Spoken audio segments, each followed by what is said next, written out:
Guys आज के time में इंडिया में हम 3 घंटे बिना पानी के भी रह सकते हैं, बिना खाने के भी रह सकते हैं, लेकिन 30 मिनट बिना इंटरनेट के रहना बहुत मुश्किल है। लेकिन गाइस कभी आपने सोचा है इंटरनेट काम कैसे करता है? कैसे किसी को कभी ज्यादा स्पीड मिलती है, किसी को कम मिलती है? क्यों अलग अलग टैरिफ प्लान अलग अलग ऑपरेटर देते हैं? यार ये इंटरनेट का मालिक कौन है? इंटरनेट मेरे तक पहुंचता कैसे है? सो हाय गाइस, ये पूरा वर्ल्ड जो है वो इंटरनेट से कनेक्टेड है। लेकिन कभी आपने ये नहीं सोचा होगा इंटरनेट काम कैसे करता है। आपको लगता होगा सैटेलाइट से चलता होगा, आपको लगता होगा ये नेटवर्क बिछा के रखा है दुनिया में वहां से चलता होगा, बट शायद आपको ये नहीं पता होगा 99% इंटरनेट जो है वो चलता है ऑप्टिक फाइबर केबल से। अब आप बोलोगे मैं तो मोबाइल से चलाता हूँ, मोबाइल में क्या केबल लगी हुई है? तो देखो, जिस भी टावर से आपको नेटवर्क आता है वो टावर से लेके पूरी एक केबल बिछी हुई है जहाँ तक आपको जाना है। और मैं आपको बिल्कुल आसान तरीके से सारी चीजें समझाता हूँ। सो गाइस, आप तक इंटरनेट आते आते 3 अलग अलग कंपनीज के थ्रू उसको गुजरना पड़ता है। पहला होता है टियर 1 कंपनी। ये वो कंपनी होती है जिनने पूरी दुनिया में समुद्र के अंदर अपने केबल्स बिछा के रखे हैं। अब गाइस देखो, इंटरनेट जो है वो पूरा फ्री होता है। फ्री कैसे होता है? आप अगर आपके घर में हो, आपका ऑफिस 2 किलोमीटर दूर है आपके घर से, तो अब आपके घर से आपके ऑफिस तक एक लाइन बिछा दो और उस लाइन के थ्रू आपके दोनों कंप्यूटर कनेक्ट कर दो और बोल दो भाई ये इंटरनेट है। तो आपका पैसा लगा सिर्फ उस वायर का और उस वायर की मेंटेनेंस का। इसी तरह जो टियर 1 कंपनी होती है उन्होंने क्या किया है, पूरे वर्ल्ड में सारी कंट्रीज के बीच में, सारे समुद्रों के अंदर से उन्हें ऑप्टिक फाइबर केबल बिछा दी। अब सारे एक तरह से कनेक्ट हो गए कंट्री टू कंट्री। अब कंट्री से आपको स्टेट में डिवाइड करना है, स्टेट से आपको सिटी में डिवाइड करना है और आपकी सिटी से आप तक उसको पहुंचाना है आपके लोकल एरिया तक। गाइस अब आपको कुछ समझ नहीं आ रहा होगा, इसलिए अब अपन चलते हैं इसका लाइव डेमोन्स्ट्रेशन के ऊपर। अब आपको बिल्कुल अच्छी तरीके से फिजिकली समझाता हूँ आपको कैसे सारी चीजें काम करती हैं। और गाइस आपको ये वीडियो अच्छा लगे तो चैनल सब्सक्राइब तो करिएगा ही, उसके साथ इस वीडियो को इतना शेयर करिएगा ताकि सबको पता तो चले एटलीस्ट इंटरनेट उन तक आता कैसे है और जो वो पैसे देते हैं इंटरनेट का वो जाता कहाँ पे है। सो गाइस, इस तरह की जो केबल्स है ना, ये पूरे समुद्र के अंदर पूरी दुनिया में बिछी हुई है। आप देखेंगे तो इस तरह की केबल बिछाई जाती है पहले सारी कंट्री को कनेक्ट करने के लिए। और ये जो केबल है इनको कहते हैं ऑप्टिक फाइबर या सबमरीन केबल। अब ये जो कंपनी बिछाती है केबल वो इस तरह की दिखती है। देखिए, एक एक केबल जो है ना आपके बिल्कुल बाल के साइज की रहती है और एक एक केबल के अंदर 100 Gbps की स्पीड रहती है। 100 Gbps का जो है बैंडविड्थ रहती है हर एक केबल में ऑप्टिक फाइबर में। जो ये कंपनी बिछाती है ना उनको कहते हैं हम टियर 1 कंपनी। और अगर आप इंडिया में देखें तो टाटा कम्युनिकेशन है जो इंडिया में है। अब देखो, एक वेबसाइट है submarinecablemappcom, इसका लिंक मैंने आपको डिस्क्रिप्शन में दिया। यहाँ पे आप जाएंगे तो पूरी दुनिया में कितनी केबल बिछी हुई है आपको यहाँ पे दिख जाएगी। हर कंट्री में, हर पूरी दुनिया, पूरी इन केबल्स पे चल रहा है पूरा आपका इंटरनेट। अब ये केबल जिनने बिछाई है उनको कहते हैं टियर 1 कंपनी, जिनने अपने पैसे से, अपने इन्वेस्टमेंट से ये केबल्स बिछा दी। अब अगर हम इंडिया की बात करें तो देखिए यहाँ पे हमारा इंडिया आता है। अब हमारे इंडिया में जो केबल्स हैं वो देखिए कहाँ कहाँ बिछी हुई है।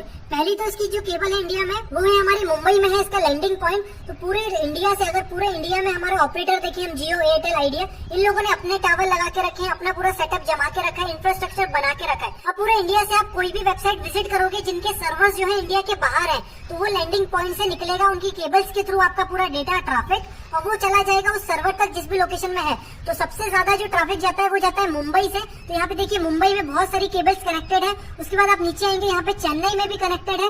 देखिए चेन्नई में भी केबल्स कनेक्टेड है जो आपके राइट साइड में कंट्रीज आ रही हैं। उसके बाद आप और देखेंगे तो इतने सारे लैंडिंग पॉइंट्स है, कोचिन में है। तो इतने सारे लैंडिंग पॉइंट से ही आपका डेटा निकलता है, कोई सैटेलाइट से चीजें नहीं चलती है। रिलायंस जियो, एयरटेल, आइडिया ये लेके आपके मुंबई से निकाल देगा आपका डेटा, कोचिन से निकाल देगा जहाँ पे जिसके सर्वर है। अब देखो रिलायंस जियो की बात करें ना तो रिलायंस जियो ने खुद की अपनी सबमरीन केबल्स बिछा के रखी है एशिया, अफ्रीका और यूरोप के बीच में। तो इसमें इनके पास 40 टेराबाइट की कैपेसिटी मिल गई है। इसलिए रिलायंस जियो आपको फ्री में नेट दे देता है क्योंकि एक बार का उसका इन्वेस्टमेंट हो चुका है। और अगर एशिया, अफ्रीका और यूरोप की कंट्रीज में आप जाते हैं, आपका ट्रैफिक लेके आप वेबसाइट विजिट करते हैं इन कंट्रीज से, तो ऑटोमेटिकली वो उनकी केबल से निकाल देते हैं, तो उनका कोई पैसा नहीं लगता है। अब देखो जो टियर 1 कंपनी है इनने तो अपना बिछा दिया, इनका कोई पैसा नहीं लगता। एक दूसरे से इनने पूरा वर्ल्ड जो है वो कनेक्ट कर दिया ताकि एक इंटरनेट की शुरुआत हो गई। इतनी सारी केबल्स बिछ गई। अब होता क्या है ना कि ये जो केबल्स है ये टूटती है, फूटती है क्योंकि समुद्र के अंदर है। 25 साल से ज्यादा इनकी लाइफ नहीं रहती है। तो मान लो किसी शार्क ने उसको खा लिया या कुछ हो गया, टूट गई, ब्रेक हो गई, तो उसको हमको बैकअप चाहिए। तो बैकअप के लिए बहुत सारी केबल्स बिछा के रखते हैं लोग और ये मेंटेनेंस भी करते हैं। तो इनके पास कोई पैसा नहीं लगता, इंटरनेट पूरा फ्री है,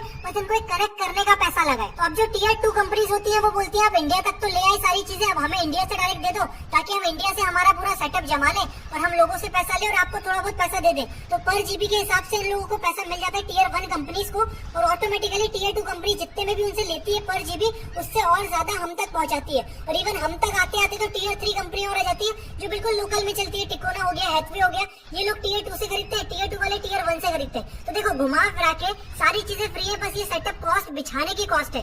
अब देखो रिलायंस जियो, आइडिया की हम बात करें तो इन लोगों ने भी अपने टावर लगाए हैं, अपने केबल्स बिछाई है। रिलायंस जियो 4G कनेक्टिविटी कैसे ला पाया? क्योंकि वो 5 साल से अपना काम कर रहा था फाइबर ऑप्टिक इंडिया के अंदर बिछाने के लिए। इंडिया के बाहर तो पहले से ही पूरी जगह बिछी हुई टियर 1 ने बिछा के रखी है, अब इंडिया के अंदर उसने फाइबर ऑप्टिक बिछाई, जिसकी वजह से आपको अच्छी खासी स्पीड आ जाती है। अब मान लो आपके एरिया में रिलायंस जियो ने ना एक टावर लगाया, वहाँ पे 100 Mbps का टावर की बैंडविड्थ है। अब वो 100 Mbps आपके एरिया में जितने मोबाइल होंगे सब यूज कर रहे हैं। अब 4G तो उन्होंने बोल दिया, 20 Mbps के हिसाब से अगर आप देखें काउंट करें तो 5 लोग यूज कर पाएंगे 100 Mbps। तो इस हिसाब से उनके हर टावर में कुछ ना कुछ एक मैक्सिमम बैंडविड्थ है उनके वायर्स में, तो वो वायर्स को फिर वो और डिस्ट्रीब्यूट करते हैं। तो आपके एरिया में अगर रश है, बहुत लोग रहते हैं और सब लोग जियो यूज करते हैं, तो आपको स्पीड कम मिलेगी, क्योंकि वो उन्हीं का टावर में बैंडविड्थ तो फिक्स है 100 Mbps या 1 Gbps, उसी में उनको डिवाइड करके देना है। इसलिए होता क्या है कि रात में ज्यादा लोग यूज नहीं करते, तो कभी आपको स्पीड अच्छी आ जाती है, और अगर दिन में यूज करते हैं बहुत लोग तो स्पीड कम आती है, क्योंकि वो डिस्ट्रीब्यूट हो जाती है। घुमा फिरा के उनको पहुंचाना तो आपका डेटा ट्रैफिक यहाँ से ही है, इनके वायर से ही है।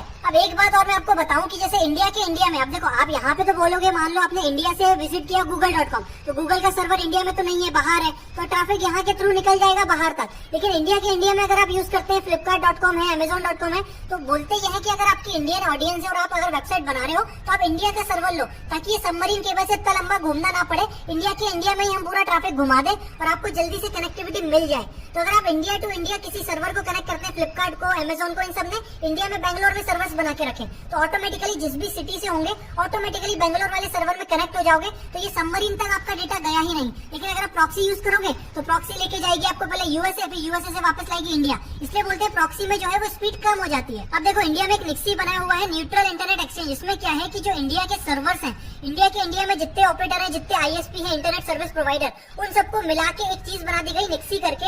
अब इसमें होगा ये कि इंडिया में अगर ट्रैफिक घुमाना है तो क्यों हम बाहर की कंट्रीज में उसको कनेक्ट करें, बाहर की सबमरीन केबल्स में उसका ट्रैफिक ले जाएं।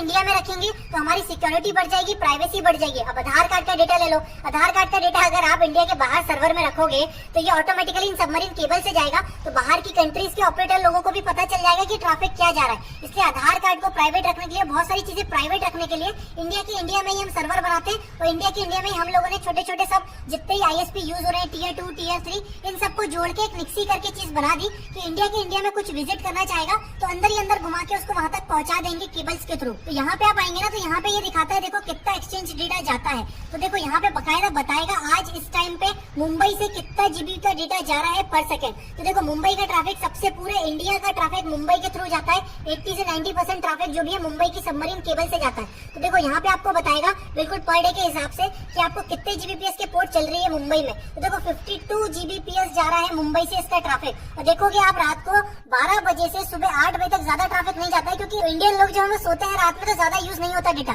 तो जैसे सुबह होती है, ऑफिस स्टार्ट होते हैं, चीजें स्टार्ट होती है, तो देखो वापस से ट्रैफिक जाने लगता है। तो यहाँ पे आप आके देख सकते हैं आराम से कि पूरे मुंबई में जो पूरा डेटा जा रहा है सारे आईएसपी मिला के वो कितना जा रहा है। ऐसे दिल्ली नोएडा का बता देगा ये कि 44 जीबीपीएस जाता है, चेन्नई से 52 जाता है, कोलकाता से 40 एमबीपीएस के आसपास स्पीड जा रही है। तो इस हिसाब से पता चलता है कि जो पूरा इंटरनेट का ट्रैफिक है हमारे पूरे देश का, वो मुंबई से अगर जा रहा है तो इतनी यहाँ से जा रहा है, दिल्ली से जा रहा है तो यहाँ से जा रहा है। तो होता क्या है, कभी कभी अगर केबल बंद हो जाती है तो स्पीड भी कट जाती है, क्योंकि सबमरीन केबल्स कट गई। अब ये केबल्स कट गई, इंटरनेट तो इन्हीं के थ्रू जा रहा था, तो बैकअप्स बना के रखते हैं अलग अलग। मान लो मुंबई से जो चीज जानी थी वो कोचिंग से भिजवा देंगे, लेकिन कोचिंग से जो रूट मिलेगा उनको वहां तक जाने का यूएसए तक, वो हो सकता है कि और कहीं से घूम फिर के रूट जाए, और शायद मुंबई से डायरेक्ट कनेक्टिविटी हो यूएसए की, तो ट्रैफिक जल्दी चला जाए। तो ये सारी चीजें होती है, ये सारी चीजें मैनेज करना पड़ता है, सबको सॉफ्टवेयर से मैनेज होता है। आपको कुछ नहीं करना है, आपको तो बस इंटरनेट यूज करना है, आपको आईपी एड्रेस प्रोवाइड कर दी जाएगी इंडिया में, और आपका ट्रैफिक कैसे ना कैसे करके घुमा फिरा के पहुंचा देंगे पूरी दुनिया के किसी भी सर्वर पे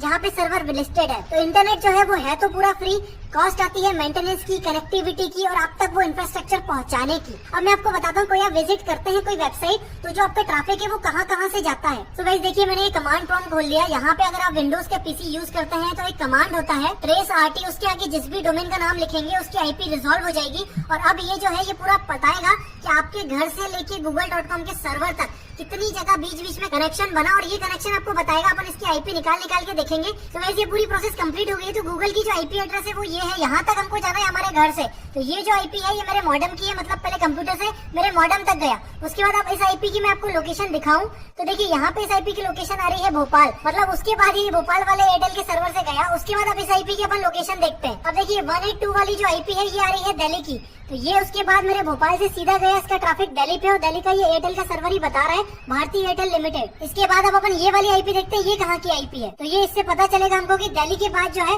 वो ये ट्रैफिक कहाँ पे गया। ये डायरेक्टली कैलिफोर्निया चले गया यूएसए में। तो मे भी एयरटेल और गूगल के बीच में डायरेक्ट कोई कनेक्शन होगा दिल्ली के थ्रू, जिसके थ्रू ये पूरा कनेक्शन चला गया। दिल्ली के बाद जो है ये कैलिफोर्निया के बाद देखते हैं कहाँ जाता है कनेक्शन। उसके बाद वाली आप आईपी यहाँ पे डालेंगे तो आपको पता चलेगा कि कैलिफोर्निया के बाद ये जो कनेक्शन है ये कैलिफोर्निया में ये गूगल के दूसरे सर्वर पे गया। उसके बाद हम वापस से एक और कनेक्शन देखेंगे, एक और आईपी एड्रेस हमें मिला है, वो कहाँ का है वो भी मुझे लग रहा है वहीं का होगा। अंदर ही अंदर उनके सर्वर्स हैं उसी जगह। तो ये जो है ये भी कैलिफोर्निया का है। तो अंदर ही अंदर 3-4 सर्वर में घुमा ट्रैफिक और डायरेक्टली फिर गूगल के सर्वर तक पहुंच गया। तो ये प्रोसेस से आप पता लगा सकते हो कोई भी वेबसाइट जो है वो आपसे लेके उसके सर्वर के बीच में कहाँ से आपका ट्रैफिक गया, उससे आपको ये पता चल जाएगा कि कौन कौन सी लोकेशन के थ्रू गया। इसके बीच में अगर एयरटेल जो है वो टाटा से खरीद रहा होता कनेक्शन या फिर अगर जियो से खरीद रहा होता तो यहाँ पे आपको आईपी पे दिख जाता कि एयरटेल का ट्रैफिक जियो के थ्रू जा रहा है। तो आप समझ जाते कि जो एयरटेल है वो टियर 2 हो गई और जियो जो है वो टियर 1 हो गया, जहाँ पे उन्होंने सबमरीन केबल बिछाई है। तो इसके थ्रू आप सारी प्रोसेस देख सकते हो। तो गाइस अगर आपको ये वीडियो अच्छा लगा तो